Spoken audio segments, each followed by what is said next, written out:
Good day again. It's another Wednesday right here on Eco TV, on your favorite program, the Youth Spotlight, and of course with your presenter, host Kadidrame.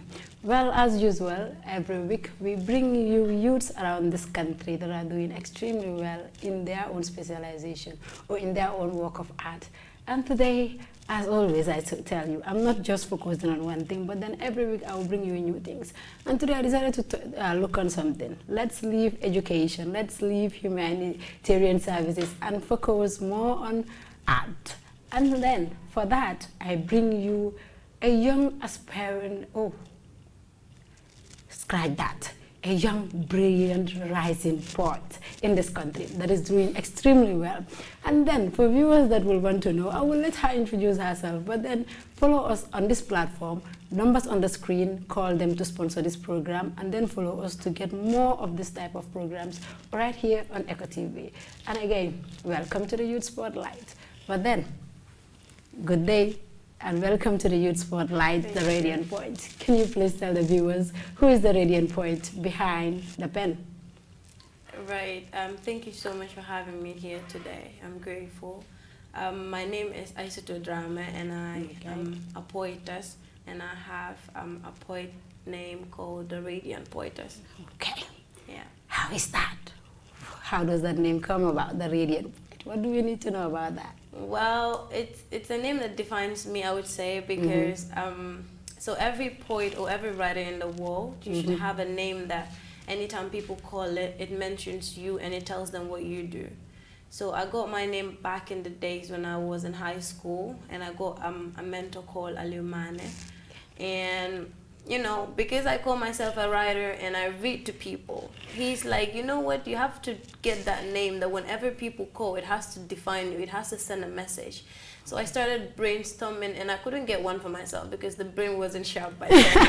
But then he looked at me and I was struggling thinking, and he was like, you know what, you're radiant. Whatever you say sends message. Every word you give out, every detail, it either inspires people or it lifts them up from where they are. So I think you can be the Radiant. I'm like, yeah, that name really suits me. So since then, I call myself the Radiant Poetess. How comes such a name from someone whose last name is Mane? How is that? But honestly, not a surprise that you don't ever tell me you're in SMART. There is no one with the name Drame that is in SMART. And honestly, it's a fact that no one can dispute. And then, Mr. Mane, let's forget the surname, but then thank you for seeing the radiant in this girl. Right. And honestly, I think people listening or watching right now will know you are the Radiant Poetess. Hopefully. Anyways, tell us, when did you realize that poetry was your voice? And what was your first poem? It was a hard one. So every time I ask myself, how did I get here? How did I get to be someone that people recognize, someone that writes words and people get to be inspired whenever they listen to it? So back in the days when I was in junior school, that was like my grade 9. I got my first presentation because I wrote it myself, but it was just 2 stanzas. Okay. So I read it and it was blunders. So people were just laughing at me. And you know, people like me, we're like, whatever you laugh at me at, I'm going to make sure I improve on that. So when I came to high school, grade 10, you know, so-called acting like I'm serious, I said, I'm going to look into poetry.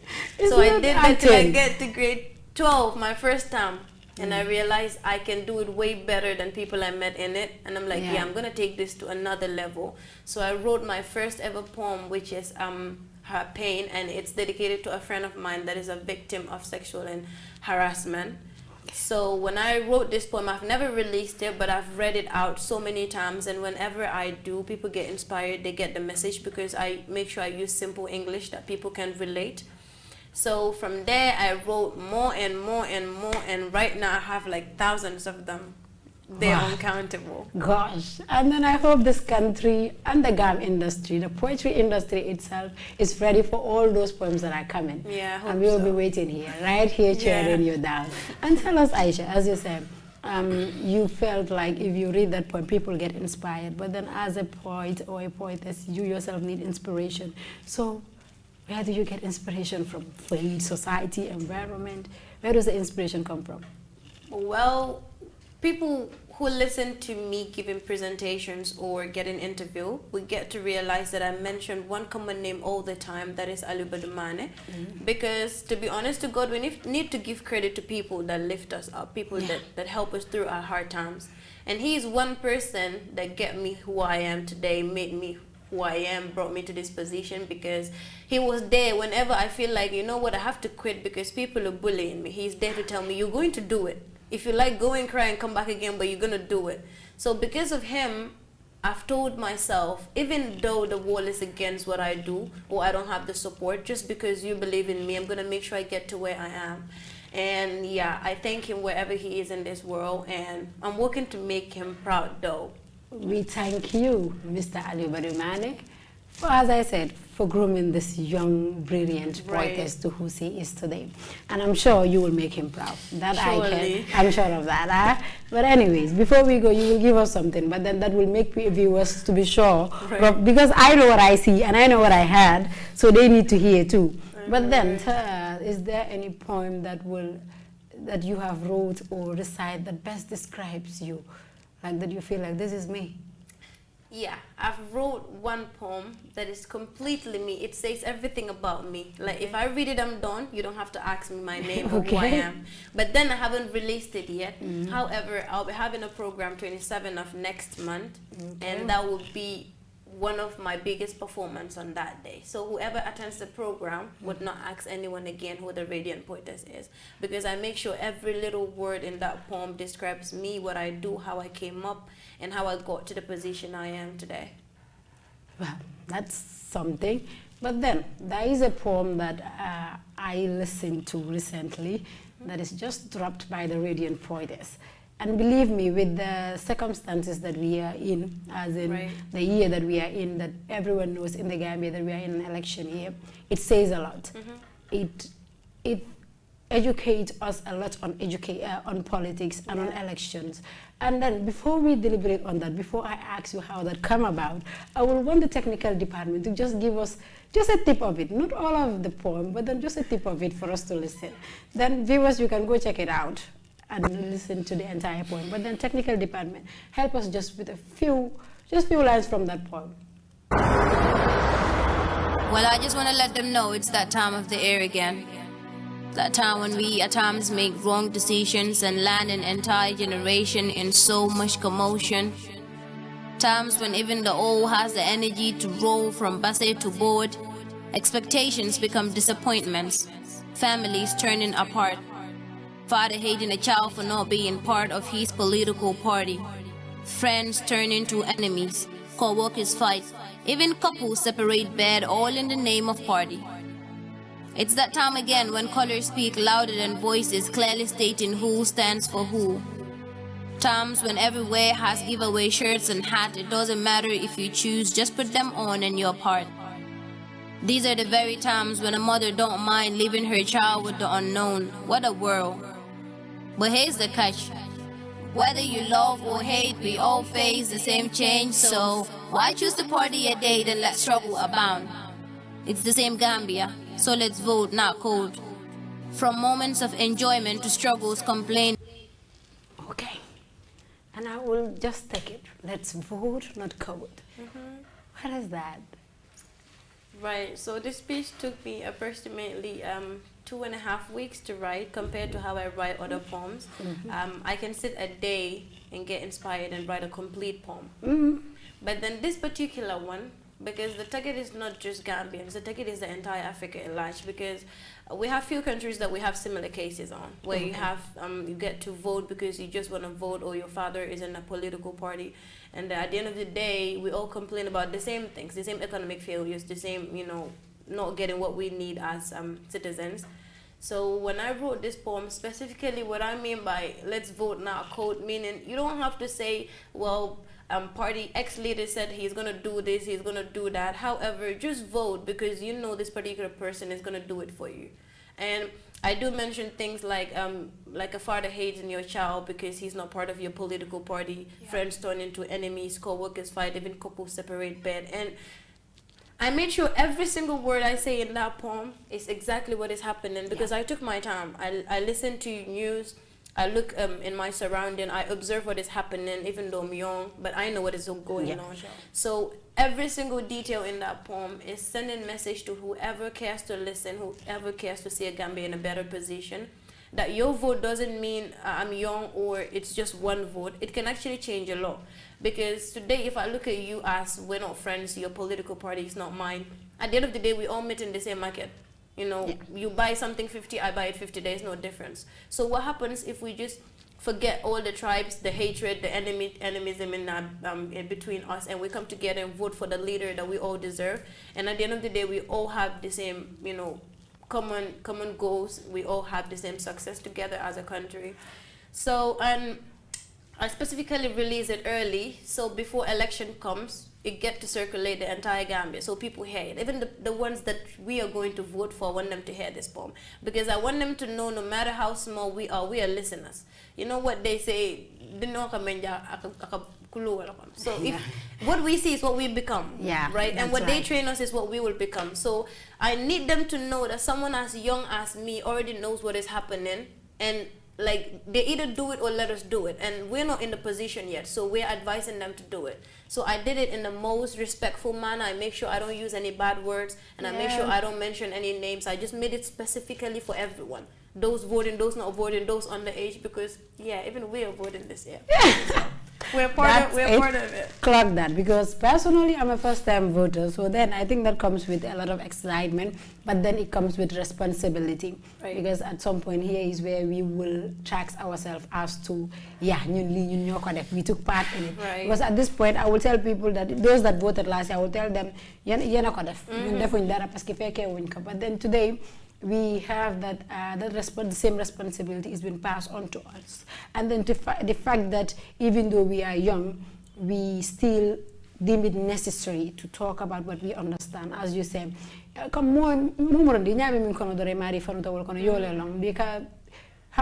What you see is what you become, just like you said. So I think every youth, personally, I will take this to youths, if you as a youth can observe in your surrounding, understand these critical issues and how complex election could be in this country, and come up with such a poem in a respectful manner, because personally I have listened to the entire poem, so I know for a fact that there is no foul language in it, there is no hard grammar in it that one will find difficult to understand. And I feel like everyone, youths, everyone in this country must listen to this poem, because it gives us a message and it will help us understand what we are going for. Elections, not wars or souls, but then let's be responsible in whatever we are doing. And you have done your part in this, and I hope and I wish it reach every particular person that is a stakeholder in this election, the voters and the ones that are to be voted for. We all need to listen to this poem so that it will be something that we will always keep in mind in whatever we do. So thank you so much for that enlightenment and for that education, because that is what I believe in. That once you speak, the ones that listen are the ones that know what you would say. So we, the ones that are listening, knows very well that it is very encouraging and it is very inspiring personally to see such a young person talking about the realities of this country. Because it's like you are just telling us what we see every day, but then we find it hard to express. You know, not everyone could express what they feel, but then I think you will tell us more about that. Poetry really gives you that platform to express what you feel. Like, how do you do that? Like, many Gambians find that hard to express themselves. Personally, because I am a journalist, I will write in what I want to talk about to educate people on them. You are a poetess. So it's a way of expressing yourself to you. So what will you advise to every young Gambian that feels like they cannot say what they want to say, they find it hard to express themselves? What do you think they can do? Well, I actually think we all start from nothing, you know, because I was once someone that was like, I don't think I will ever stand in public and speak. But God knows right now, like the highest number of crowds I've stood in front of are 2,000, 3,000 above. And I speak flawlessly, like nothing is happening, like it's my day-to-day doing. So anyone out there that thinks I don't think I'll be able to say things in front of people again, just be like me. Yes, today you can feel like you cannot do it because you're not yet in that position. You know, sometimes if things pressure you, you get to know that what you don't want to do is what you end up doing. And that is what happened to me, because this poem, before I released it, I was a bit scared. I was like, what if politicians come for me? What if people are like, you're talking to leaders? What if others see themselves in what I'm saying and get angry? But I then told myself, look, we're in a democratic country. And everyone is given the right to speak whatever you want to say in the most respectful way, right? And you should not point at anyone. And I made sure every word in this piece is clearly stated, it's not to anyone, it's just to everyone that feels you're in this situation. So to any young Gambian out there that feels like I want to speak, that is why we're here. Yeah. You know, when you listen to me, you're like, yeah, I'm inspired by the radiant poetess. I want to be like her. That is my target. Let them be more than me. Let them become way ahead of me. And I'll be proud that, yeah, I have stood up and spoke and someone have got inspired. Even if it's one. But the person I've got inspired and now the person can speak in public more than I do. That's a win for us. Oh yeah, that's a win. So I will tell you, have it ever occurred that someone called or someone just woke up like, I want to be like you, or I got inspired by what you do? I've got thousands of that. How is that feeling? Thousands of that. Elderly people, because it happened day before yesterday. I was visiting my aunt, and there's this woman that came to me and like, I recognize you somewhere. I'm like, okay. And I stood there, took my time. The person scrolled through the phone and showed me this piece, and it's like, is this you? I'm like, yeah, it's me. So I was a bit scared because it's an elderly person. I thought the person would be like, yes, you were doing this, but she told me, you know what? I am old. I'm not into that position. I can be speaking in public, but truly, you have lifted something in me. So you know how that feels. You do something, and the ones you're not even looking at get to feel and get to realize what you're doing. Sure. So I was going. I'm like, yeah, I've done it. someone have got inspired. I go, started bluffing. I'm like, yes, I've just inspired an elderly person, and that is part of my target. So I'm proud of myself. Honestly, I am super proud of myself because this piece have uplifted thousands of people, whether I know it or not, across borders actually. And that is a win for every poet or writer in this Gambia here. Yeah, that's a win to every poetess, every Gambian. For real. And every female, I will say, every girl child down there. Yeah, obviously. Someone will say you're being biased again, but I don't care actually. But then, just as you said, one thing that we will understand is that everything comes with responsibility and being ready to take to be asked to account. I think that is what it is. Because talking about something as contradicting as politics in this country, or election could be hard. But the fact that you mentioned that you were like, us, we don't have a say in politics. That is what they felt. They felt like there is a particular age gap for people to talk about politics. And with the culture and the traditions, how we are groomed or how we were raised, there are some sensitive topics that they feel like young people should not talk about. Exactly. But then you are breaking that gap, and there are a lot of people that are breaking that gap. Someone and you will has to talk. Someone really has to say something. We really have we all can't say, okay, someone has to break that.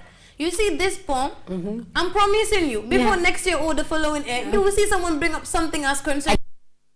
It's applause. Well, yeah, I'm proud of myself. We're proud of you. Thank you. Okay, so tell me, how is it like being in the Gambia? As in, you started poetry. What is the Gambian poetry industry like to you? Is it what you expect? Because, man, personally, I will say my view on this before you move on.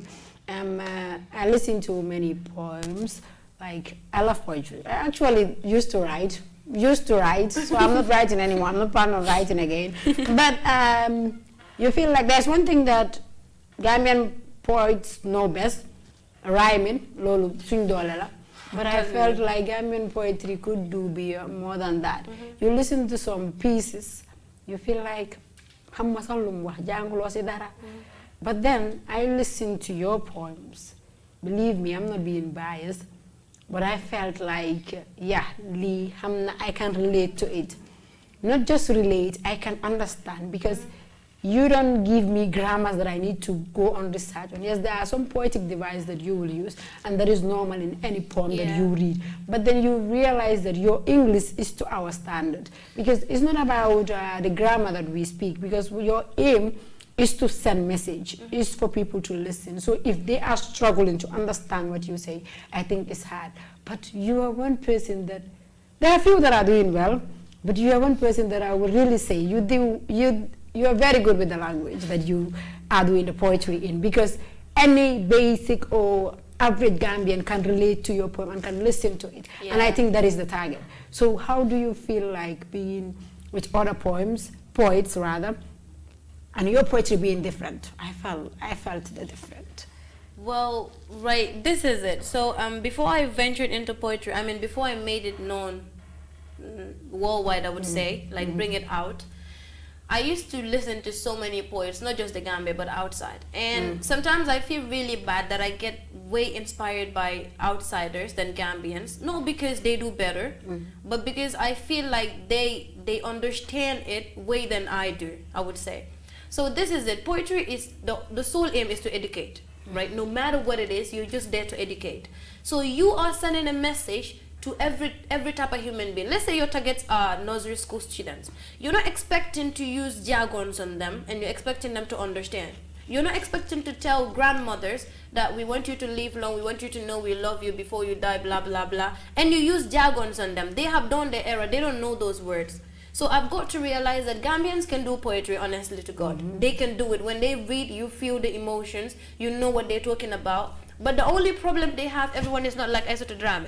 We are curious. Today, if you write a poem, and I see like one word that I don't know, I'm going to research. Sure. And that is where we have mistakes at, because your targeted audience, if you make them research a word, they're going to miss the rest of the poem. Sure. So when I start a poem with flabbergasted, you don't know what flabbergasted is. You've never heard it. And while I'm continuing, you're Googling what flabbergasted means. You will not get the rest of the message. So when I learned this, before I released this poem, I made sure every single word, like I personally, that is how I am. People would mock me or bully me because of my accent. And alhamdulillah, this is what God gave me. And this is how I'm we're proud of that. We cannot go to school and you expect us to speak like you. So, you know, but then I promised myself that I'm never going to write a poem that is going to make sure even a single person go and Google something. I'm going to use basic day-to-day words that we use. Good morning, how are you? I'm okay, you good? Yeah, I'm good. Those are the words I would use. And you get to realize if you bring together all these words, they make way sense than using one big jargon. Sure. So look at this piece. Even a kid like nursery, junior school students to high school, when they listen to this, they know what it means. Because if I say voting, you know what voting is. If I say politics, you know what politics means. It doesn't have to be bring in big words so people will be like, yeah, this person can speak English. It's not about the English. It's about the message you're sending. And Gambia is not a country where you have like highly intellectuals or everyone is greatly educated. We have average people. So whatever message you're giving, in order for people to respect you and respect what you're doing, you have to come down to their level. Because Vinny, even I myself, during my school days, when I speak, they'll be like, you're acting like you're from America. I don't care. We are born in those type of stuff. You just don't actually care. We don't. I will tell you that. But then the truth is, what I'm proud of is when I read a poem, people listen. They understand. That is the target. Apart from that, whatever they say, I'm good. We're moving. We don't care about what like they say. Like the dialogue outside. We just go in the head. I wouldn't tell people there again. We don't. But so honestly, that is the sole thing. I think that is it. Because as in my field, I will tell you what we are taught is that write in a simple, clear way. And then if you're speaking, speak simple and clarity. That is it. Don't give people doubts. Don't leave your audience to thinking or going in for research. If I want a class, I will have gone for a class there. But then I want to listen to, in as much as I want to learn from you. But then I don't need those the struggle that I will go through in a class. Madam class, I'm homework again. So it's something that I really appreciate. And I will really want every young poet or poetess in this country to put language into consideration. As he said, we don't have much of intellectuals in this country. We have average people. We have people in the firms, in the markets that also need to know what we are saying. Like, the essence of communicating is for people to get what you're saying. Every people, in fact. If they are not getting it, so you are not communicating. So that is the issue. So then, as I said, just communicate. And if you want to be communicating, speak clearly and simply so that people would understand. But Aisha, then again, poetry is hard. But as you said, you listen to a lot of poets or poetess in this country. Do you have any particular poet or poetess that you look up to in this country that you will be like, yeah, this one, I think I will follow his or her footsteps, or I want to be like this? Well, yeah, I've got a couple of them though. Even though we don't do it the same way, like it is said, most of the ones I try to look up to a little bit. They do more of rhyming, like they rhyme. Yeah, rhyme suñ doole la. And I'm not a big fan of those because I love to make my poetry like it's a conversation, like a regular conversation. So what I do is I look up to few of them like genius, like Poetess, like Dija. At least I should not be biased. I should go to girls too. So Poetess Dija she's one of my favorite poetess because she's open. She knows how to communicate with her fans. She knows how to break things down to people's level. And you know, however, we do it differently. We do it completely differently. I do more of free verse and all of that. I like ode and haikus. They do more of rhyming. So we have a little bit difference in the way we flow, but it's the same poetry. It's one big poetry industry, so we have stuff in common. But yeah, I look up to Poetess Dija, I look up to Sidibe, and I look up to Genius for now. Yeah. And I have more actually, but I'm trying to see if they're, you know, I can bring them closer. You're getting scrutiny. Yeah. And scrutinized too.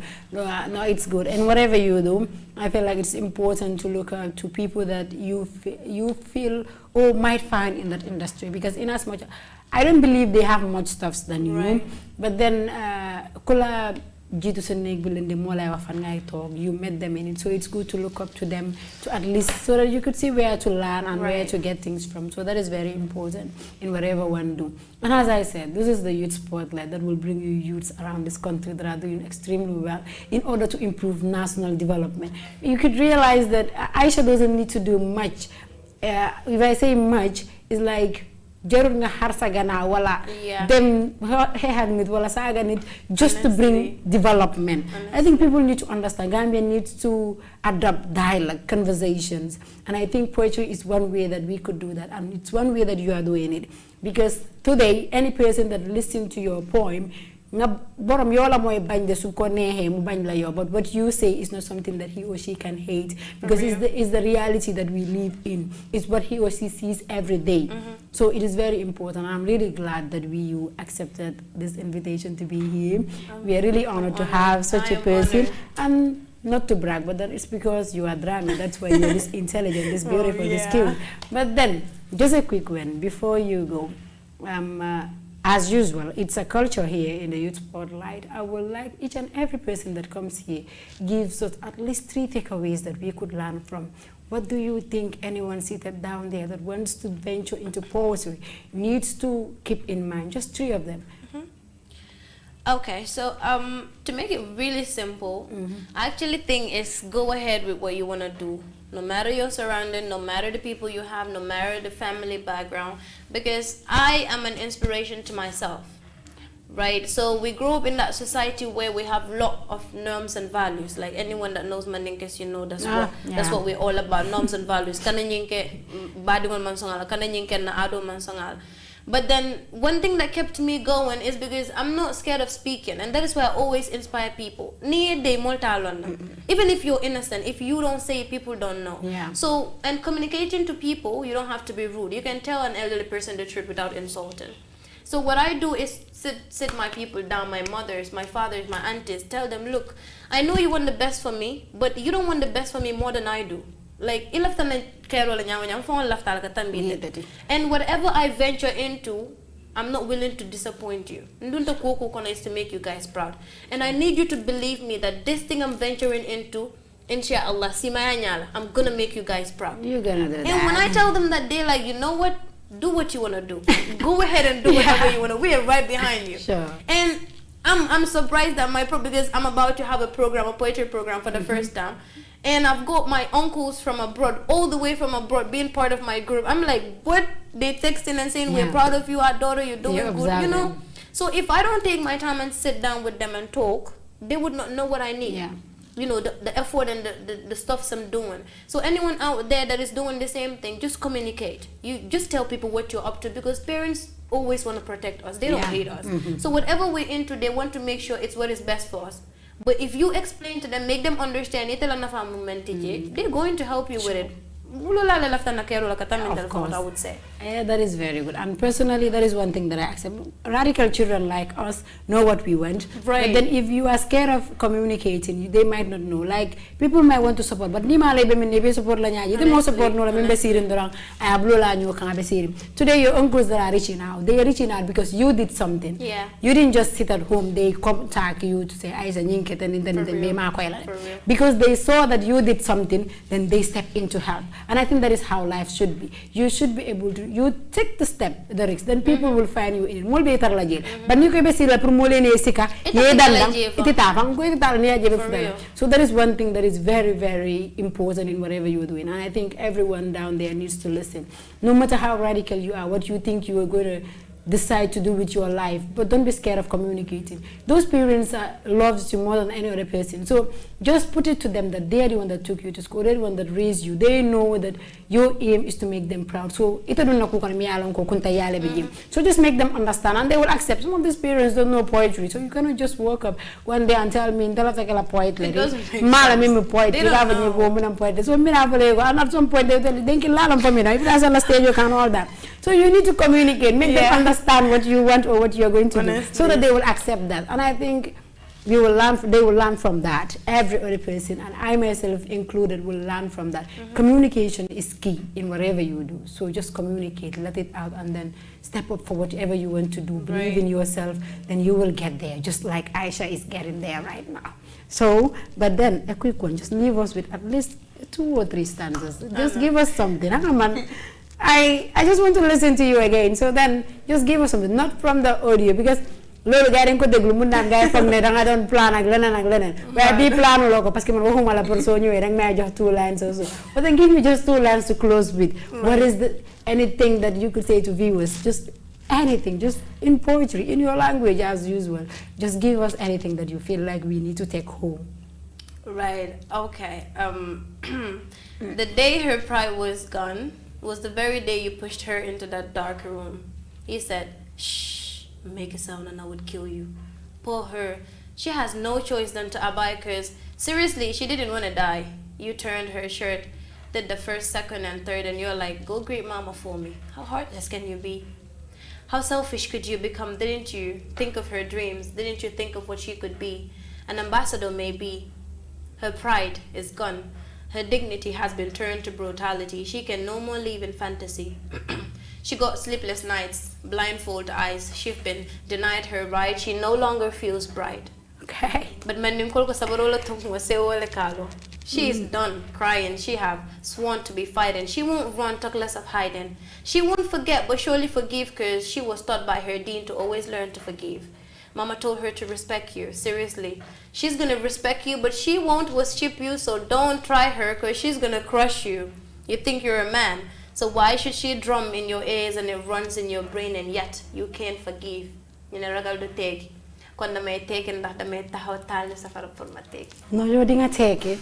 Baby sis, you will take it. And then to every young girl listening, I guess how I got the message, you got the message that way. And to anyone living with such a mental issue, because I believe sexual violence causes mental trauma. Right. I think listening to this will give you courage to speak up. I tell people, no matter what happened, talk. I know.